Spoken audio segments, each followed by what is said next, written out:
States dollar took another pounding on German, French, and British exchanges this morning, hitting the lowest point ever known in West Germany.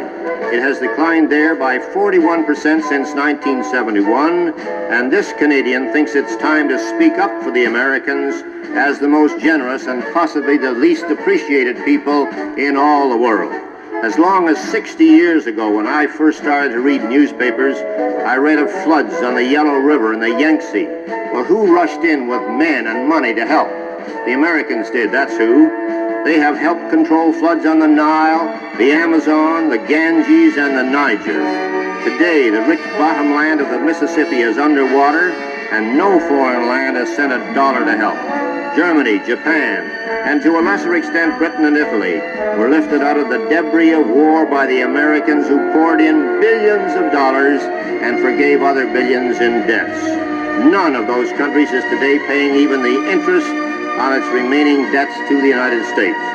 When the franc was in danger of collapsing in 1956, it was the Americans who propped it up, and their reward was to be insulted and swindled on the streets of Paris. And I was there, I saw that. When distant cities are hit by earthquake, it's the United States that hurries in to help. Managua, Nicaragua is one of the most recent examples. So far this spring, 59 American communities have been flattened by tornadoes. Nobody has helped.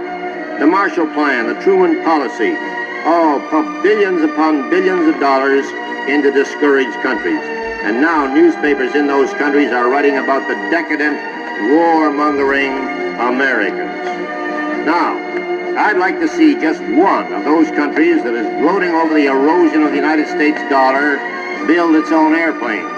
Come on now, you, let's hear it. Does any country in the world have a plane to equal the Boeing Jumbo Jet, the Lockheed TriStar, or the Douglas 10? If so, why don't they fly them? Why do all international lines except Russia fly American planes?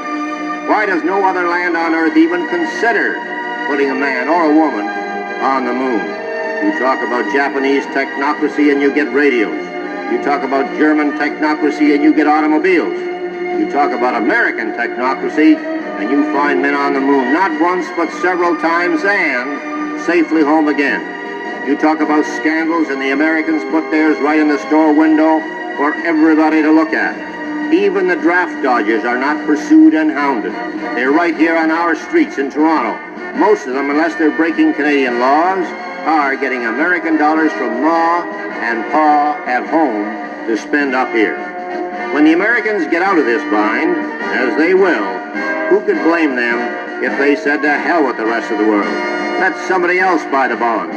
Let somebody else build or repair foreign dams, or design foreign buildings that won't shake apart in earthquakes. When the railways of France and Germany and India were breaking down through age, it was the Americans who rebuilt them. When the Pennsylvania Railroad and the New York Central went broke, nobody loaned them an old caboose. Both of them are still broke. I can name to you 5,000 times when the Americans raced to the help of other people in trouble. Can you name to me even one time when someone else raced to the Americans in trouble? I don't think there was outside help even during the San Francisco earthquake. Our neighbors have faced it alone, and I'm one Canadian who is damn tired of hearing them kicked around. They'll come out of this thing with their flag high, and when they do, they're entitled to thumb their noses at the lands that are gloating over their present troubles. I hope Canada is not one of these. But there are many smug, self-righteous Canadians. And finally, the American Red Cross was told at its 48th annual meeting in New Orleans this morning that it was broke.